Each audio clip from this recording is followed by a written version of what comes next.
મારું નામ રાહુલભાઈ ડાંગર છે।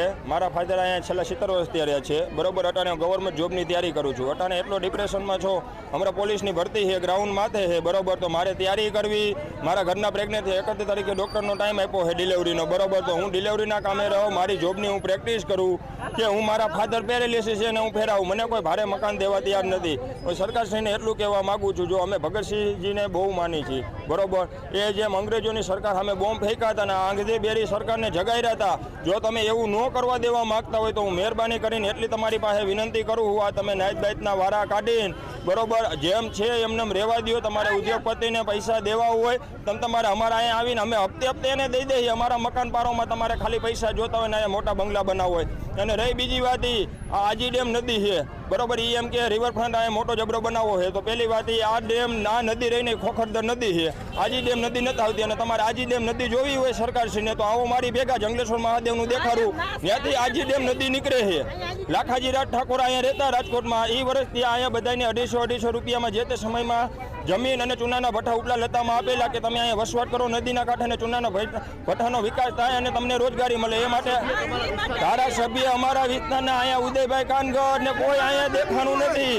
અને મત માગવા આવ્યા તો અમારા આયરનો દીકરો ને અટાણે આયરના દીકરાને કોઈ ભારે મકાન નથી દેતો, તમે બધા હુતા હો મોટા મોટા બંગલામાં। અહીંયા બધા સમાજ રહે, 18 વરણ આયર, ભરવાડ, કોરી, દરબાર, રજપૂત, કાઠી, દેવી પૂજક સમાજ, હરિજન સમાજ, વાલ્મીકી સમાજ, મોમેડિયન સમાજ બધા રહે। પણ આટલા 70 વર્ષનો દાખલો એ અહીંયા એક પણ હિન્દુ મુસ્લિમનું કોમવાદ નથી થઈ। એટલે સરકાર જો એ કરાવવા માંગતી હોય તો મહેરબાની કરીને ચેતી જાય, નકર ભવિષ્યના અહીંથી જે વ્યક્તિ નીકળશે ને એ ત્રાસવાદી નક્સલી નીકળશે। આ વખતે આ સરકાર અમારી આગળ નહીં મકાન રહે, અમારી આગળ નહીં વોટનો અધિકાર રહે તો અમે આ દેશના નાગરિક નથી એવું તમે માની લેવો। અમારી આગળ વોટનો અધિકાર નહીં રહે તો બંધારણનું ઉલ્લંઘન થાય, અમારી આગળ પુરાવો નહીં રહે તમે મકાન પાડી નાખશો, તમે બધા જાહી ગયા।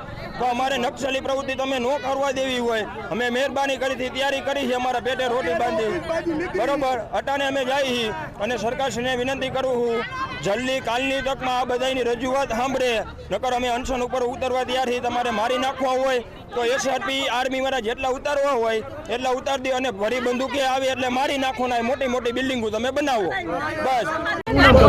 મારું નામ પ્રભાબેન પરમાર છે। પ્રભાબેન, તમે આ વિસ્તારમાં કેટલા સમયથી રહો છો ને હવે તમને ડિમોલેશનની નોટિસ પાઠવી છે, કેટલું દુઃખ થાય છે? સરકાર નથી માનતી તમારું વાત?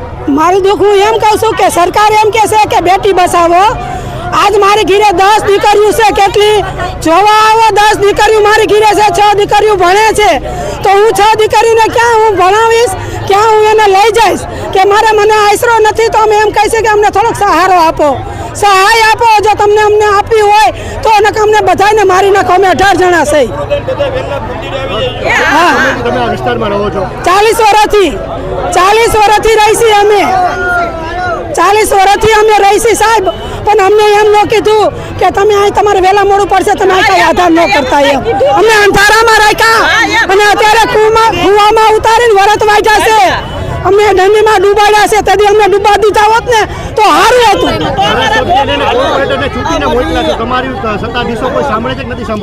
નથી સાંભળતા, નકર અમારી માથે આવું ન થાય તો હાથ દીની મુદ્દા દીધી તમે વિચાર કરો કે હાથ દીમાં રોટલો શેકી, આ રોટલો થઈને શેકી ખાઈ નથી અમે તંડીથી ખાતું નથી। જેડુની નોટિસ આવી છે ને તેનું ના અમારા આહુડા હુકાતા નથી કે અમે અમારા જીણા જોઈજો લઈશ કે અમે ક્યાં જઈશું? હવે શું માંગ છે તમારી? અમારે આશરો જોઈશે, અમારે અહીંયા જોઈશે। આમ જો એને મેગા સિટી બનાવી છે, સરકારને મેગા સિટી બનાવી છે ને તો ગરીબને બધાને મારી નાખે અને હારાનો મેગા સિટી બનાવી દે। એમાં હારા મેગા સિટીમાં કોણ રહે?